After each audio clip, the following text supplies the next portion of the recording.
I saw it in the movie theater when it came out, and it was one of the few movies I saw in the movie theater when I was a kid that Yeah. age.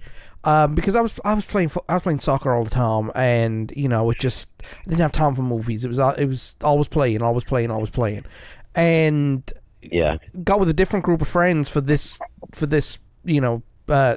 trip I say trip to the movie theater, and I was blown away by it. I mean, the special effects that they used were off the charts. They still hold up Yeah. today.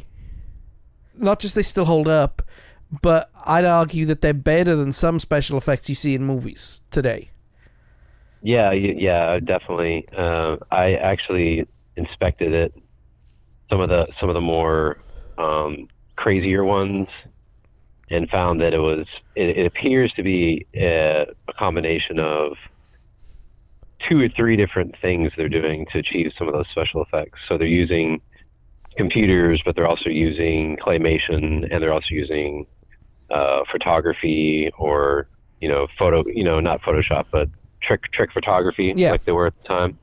So it's just really brilliant. Though you can tell they put a lot of care and attention into a lot of the CGI, especially the close-up scenes. Like we'll talk about one in particular that I completely broke down frame by frame. It's probably the biggest close-up CGI scene in the movie. It's a good one. You can tell they put a lot of time and effort to it all around, but especially that one. Well, yeah, I think that one of the things they wanted to do was be faithful to the comic books and make it darker. And so they didn't want to do anything too cheesy. Now, of course, you got the one-liners, and you've got the action, and you've got the ha ha ha ha ha ha, right? Because it does have some comedy in there, but it's not like not everything is played for laughs. It does. Yeah, it walks the line between a couple of different genres, because Yeah. it's got good action. It's got a little bit of drama. I mean, most of these movies that we review that are really good, that's one thing they have in common. Groundhog Day, for instance, is it a Yeah. comedy? I mean, sort of. Is it a drama? I mean, Eh. you could argue that. Is it? I mean, you can almost argue it's a mystery, because we Yeah. don't even really know why that. So it's just one of those movies that it's not one thing, but it's everything. Groundhog Day's biggest mystery is how long did Phil Collins stay in Groundhog Day? Or you could argue how he got into that situation to begin with. Yeah.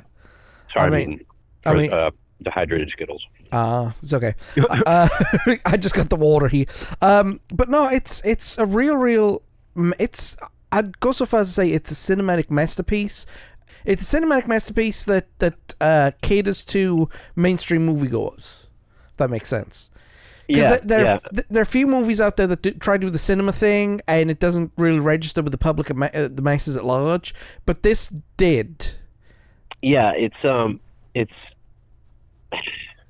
you really hit it there, man. Like, it's like, I don't want to say it's like, I guess it has the energy of a avant-garde or like indie film, but with the bucks of like a slick Hollywood picture. Yeah, and I mean, you could also appreciate it just for like how clever it's put together and how everything's written and flows. It just really just kind of moves really well.